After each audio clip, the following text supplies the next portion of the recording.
तब तो थोड़ा काम भी बाकी था, लेकिन उस वक्त भी सैबोटाज हुआ था। सैबोटाज ये था कि जो गवर्नमेंट की पाइपें लगी थी, किसी ने उनके साथ जो है उनको डिस्कनेक्ट किया था या काटा था या हटा दिया था। तो मगर उसके बावजूद कुछ काम भी चाहिए था उस वक्त। तो तब हमने कोई सोचा कि अच्छी ठीक है, जो हो गया, हम इसको भूल जाएं और आगे चलें।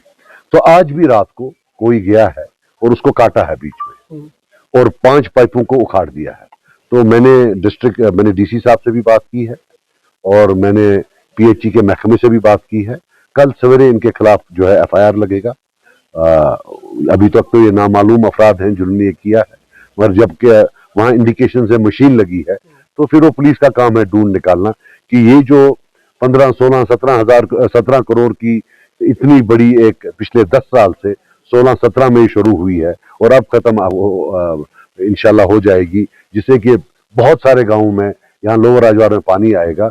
ये कौन जो है इसको सैबोटाज करने की कोशिश कर रहा है। मगर एक चीज आप याद रखें, आज नहीं तो कल पानी इंशाल्लाह कुछ दिनों में आ जाएगा इंशाल्लाह। बाकी एक और चीज बता दूं, ये मत बताइए कोई हमारा दुश्मन नहीं है। वहां इतना पानी है इंशाल्लाह, अल्लाह ताला ने इतना पानी दिया है कि पूरे इलाके को वो पानी दे सकता है। ये मुझे मालूम है, मैं बोलना नहीं चाहता, मैं अपना मुंह जो है वो गंदा नहीं करना चाहता हूं। मुझे मालूम है इसमें वहां के नहीं यहाँ के भी कुछ लोग जो हैं इसमें इन्वॉल्व हैं, पॉलिटिक्स खेलने की कोशिश कर रहे हैं। ये जो बंदे पिछले 10-15 साल से हैं ही नहीं कहीं, आज वो पानी का क्रेडिट लेना चाहते हैं। और उससे जो है राजवार का मैं बता दूं 5-7 महीना तो डिले हुआ इसी सियासत की वजह से। तो अब सो फार सो गुड, दस फार नो फर्दर पैदा नहीं होता है। Question doesn't arise.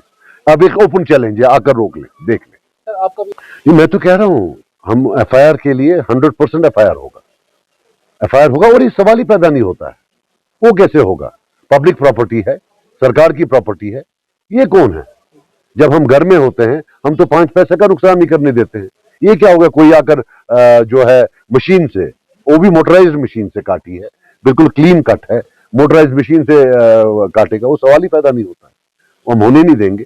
जो हुआ आज तक सो हुआ, अब एफआईआर लगेगा। ये कमेटी क्या, कल एफआईआर होगा इंशाल्लाह। सियासतदानों को ही कुछ पेट में दर्द है, सियासतदानों को पेट में दर्द है। डिपार्टमेंट वाले बाहर के हैं, वो चाहते हैं कि उनके टाइम में पानी आए। जो यहाँ के रहने वाले हैं, यहाँ के लोगों से वोट लेते हैं, उनके पेट में दर्द है, वो प्रॉब्लम क्रिएट कर रहे हैं कि भाई कहीं ये क्रेडिट पीपल्स कॉन्फ्रेंस के नाम ना जाए। मगर पीपल्स कॉन्फ्रेंस ही यहाँ पावर में थी 2014 से, तो उन्हीं के क्रेडिट में जाएगा ना। अब जिनको यहाँ लोगों ने हराया है, डिफीट किया है, शिकस्त दी है, जब उनके पास ताकत नहीं थी तो वो कैसे कर सकते हैं? अब जब भी आप कुछ बोलते हैं ये जी सजाद लोन ने किया, जब सजाद लोन ने सब कुछ किया तो ये काम भी उसी ने किया होगा। अच्छे बुरे काम के लिए आप बोलते हैं जनाब ये तो ऐसा है, ये तो वहां मिला है, ऐसा मिला है, ये करता है, तो ये काम वो नहीं करेगा तो कौन करेगा? बाहर से आकर कौन करेगा? एमएलए ही करता है ना। मैं आपको बात बताऊं, जेजेएम जो है, जब से नेशनल कॉन्फ्रेंस आई है, इनने बेड़ा गर्क कर दिया, हाउस कमेटी बिठा दी, उसके बाद वर्क कॉन्ट्रैक्टर्स ने काम करना ही बंद कर दिया। लेकिन अल्हम्दुलिल्लाह जो ये कॉन्ट्रैक्टर यहाँ के थे, इनसे हमने मिन्नत समाजत की और इन्होंने काम शुरू किया। थ्रूआउट सैबोटाज होता रहा, लेकिन हमने बोला अच्छा नहीं है, एफआईआर नहीं देंगे। थ्रूआउट सैबोटाज होता रहा। ये जो ये बातें कर रहे, ये कहां थे जब सैबोटाज हो रहा था? ये पहला टाइम नहीं है जब पाइप कटी है, ये तो मुझे लगता है 20वां-25वां टाइम है जब पाइप कटी है। मैं आपको आज बता दूं, मेरे साथ शायद तलख कलामी भी हुई, बहुत ज्यादा तलख कलामी हुई जब ये पाइपें कटी, लेकिन बहरहाल मैं उसमें नहीं जाना चाहता हूं। लेकिन इंशाअल्लाह पानी मिलेगा। मगर एक चीज मुझे समझ नहीं आ रही है कि जो लोग यहाँ वोट लेते हैं लोगों से, वो कैसे, मतलब मुझे समझ नहीं आ रही है, वो सियासत क्यों चला रहे हैं? पानी है वो आएगा। अगर कोई गलती है, अगर यहाँ किसी जगह सड़क में कोई खड्डा होता है, बच्चे फोटो उठाकर फेसबुक में डालते हैं, वो लोकल एमएलए की गलती है। अब अगर पानी आता है, नहीं वो हमने लाया है, वो कैसे होगा? ये समझ नहीं आई। अगर कचरा होता है यहाँ, हालांकि कचरा उठाना है अर्बन डेवलपमेंट डिपार्टमेंट में, लेकिन नाम एमएलए का पड़ जाता है। मतलब हर बुरा काम जो है वो एमएलए के नाम। अब जो काम होगा वो कोई और करेगा, वो कैसे हो सकता है? वो तो सवाल 100% इकट्ठे कर रही है। हंदवाड़ा के लोगों को, राजवार के लोगों को आंखें खोली, कान खुले रखो। दोनों पार्टियां मिलकर सैबोटाज कर रही है और इंशाल्लाह दोनों को दफन करेंगे यहाँ के लोग। ये मेरा वादा है। इतने छोटे लोगों से मुझे सामना करना पड़ रहा है कि इतने अजीम काम को, पानी पिलाने के काम को, वो देखो कहां पहुंचा रहे हैं।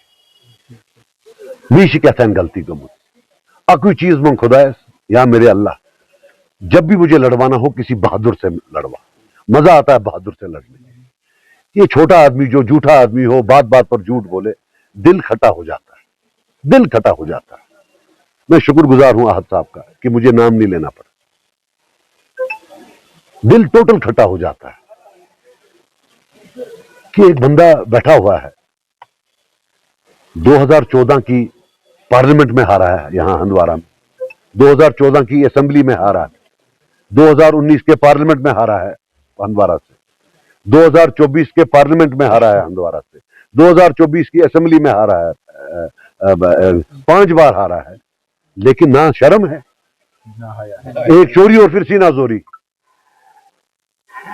मतलब हालांकि इसमें जो यहाँ एमएलए साहब हैं शायद वो और ये मिलकर करे, लेकिन एक बात मैं आपको बता दूं, यहाँ इंजीनियर रशीद साहब हैं, वो एमएलए, वो एमपी हैं, उनने वोट लिया है, यहां से हंदवारा से भी वोट लिया जब उनने जीता, लेकिन उसको भी नहीं है इख्तियारात कि वो एमएलए के काम में दखल दे, और वो देता भी नहीं है।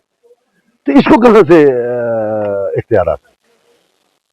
जब इलेक्टेड एमपी को नहीं है, जो कि हंदवारा का भी एमपी है, जब उसको इख्तियारात नहीं है आईन में, तो इसको कहां से? ये मुझे जरा समझाएं, पागलपंथी की बात। और मैं फिर बोलूंगा, मैंने पहले भी बोला, ये मेरे छोटे भाई हैं, इंशाल्लाह यहाँ हंदवारा हॉस्पिटल भी बड़ा हो रहा है, यहाँ अब हर इलाज होगा, और इंशाल्लाह दिमाग का इलाज भी होगा, तो जिन लोगों का दे वो वहां जा सकते हैं। अगर आपका सपना भी गवर्नमेंट जॉब पाने का है लेकिन बड़ी बड़ी फीस बन रही है परेशानी, तो मायूस होने की ज़रूरत नहीं है। मेहनत और सही गाइडेंस से ही हर सपना पूरा किया जा सकता है। जम्मू कश्मीर और लद्दाख का भरोसेमंद और जाना माना कोचिंग इंस्टीट्यूट कैरियर अड्डा पिछले 10 सालों से हज़ारों बच्चों को एसएससी, जेकेएसएसबी, बैंकिंग, डिफेंस और दूसरी गवर्नमेंट जॉब्स की शानदार तैयारी करवा रहा है।